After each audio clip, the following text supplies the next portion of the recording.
दुर्गा नदी के किनारे बसा एक गांव फूलपुर। गांव में कुछ 100-150 लोग रहते थे।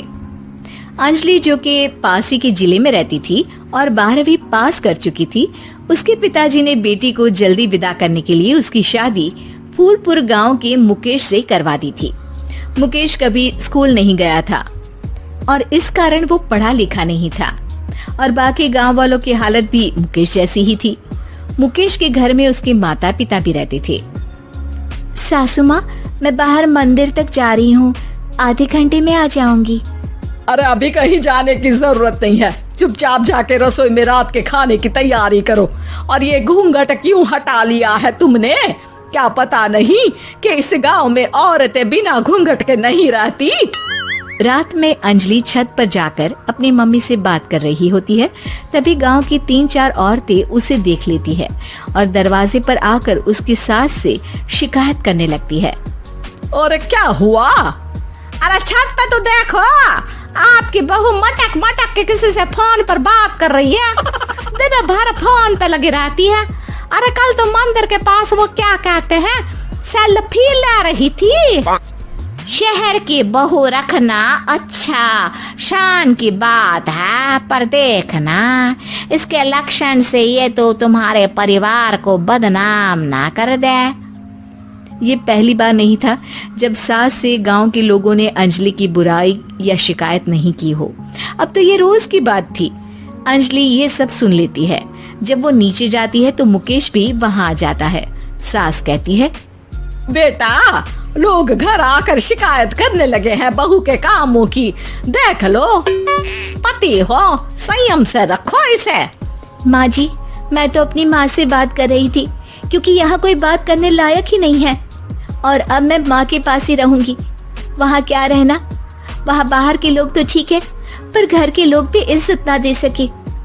अरे नहीं नहीं अंजलि, ऐसा नहीं है, धीरे धीरे सब ठीक हो जाएगा, तुम फिक्र ना करो। अरे बस कुछ बोलना ही नहीं है, सर पे चढ़ा रखा है बहू को। सास मुकेश की नरम बात सुन के वहाँ से मुंह चढ़ाकर चली जाती है। मैं तो कहती हूँ हम दोनों शहर चले जाते हैं। मैं पढ़ी लिखी हूँ, मुझे वहाँ नौकरी भी मिल जाएगी और थोड़े दिनों में आप भी वहाँ कुछ काम ढूंढ लेना। अरे नहीं नहीं अंजलि, हम यहाँ ना गांव का खेत, माँ पिताजी को छोड़कर शहर नहीं जा सकते। माँ पिताजी को कैसा लगेगा और गांव वाले क्या सोचेंगे? ये कहकर मुकेश सोने चला जाता है और अंजलि की गांव वालों द्वारा बुराई का सिलसिला बहुत दिनों तक चलता ही रहता है। लेकिन अंजलि गुस्सा ना दिखाते हुए समझदारी से काम लेती है। बारिश का मौसम चालू हो जाता है। जोरदार बारिश से पूरे गांव में हाहाकार मच जाता है। दुर्गा नदी में बाढ़ आ जाती है और बाढ़ का पानी पूरे गांव की फसल तबाह कर देता है। फसल की ये हालत देखकर गांव वाले निराश हो जाते हैं और बात तो यहाँ तक पहुँच जाती है कि कुछ लोग तो अंजलि को इस सब का दोषी ठहरा देते हैं। अरे पूरी फसल तबाह हो गई, पता नहीं किसकी नजर लग गई है। अरे जब से चौधरी परिवार में ये शहर की बहू आई है ना, तब से ही गांव की शांति चली गई है। इसके कर्म कांड से माँ दुर्गा नदी भी खुश नहीं है। ये सब सुनकर बेचारी अंजलि रोते हुए अपने घर चली जाती है। कुछ दिन बाद सभी गांव वाले अपनी फसल का मुआवजा लेकर अपने अपने घर आते हैं। मुकेश भी 1500 लेकर आता है। अंजलि को जब पासबुक दिखाता है तो अंजलि हैरान हो जाती है।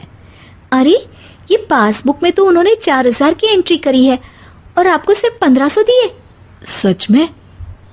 अरे वो सरकारी अफसर आपको बेवकूफ बना रहे हैं। सरकार की तरफ से हमें 4000 मिले हैं लेकिन बाकी का सारा पैसा खुद ही खा रहे हैं।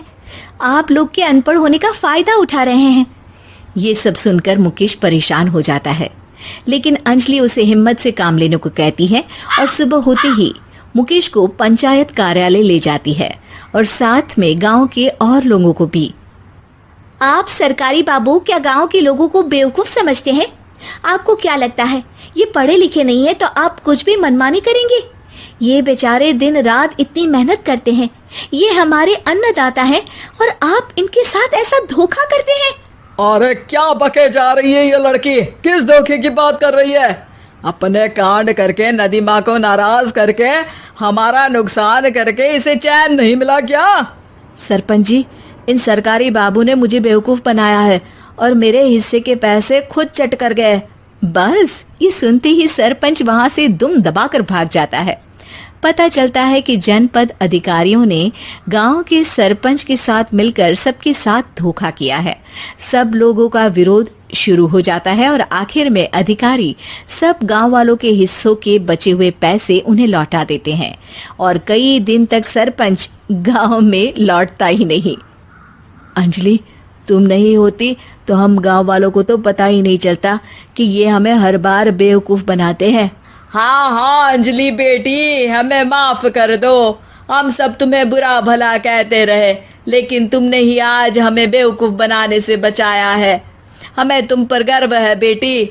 अब समझ आया कि सरपंच तुमसे नहीं, तुम्हारे पढ़े लिखे होने से नफरत करता था। क्यों ना इस बार हम अंजलि को ही सरपंच पद के लिए चुन ले? क्या कहते हो गांव वालों? पढ़ी लिखी सरपंच। बस पूरा गांव अंजलि के लिए ताली बजाता है और अंजलि की सास उसे खुशी से गले लगा लेती है।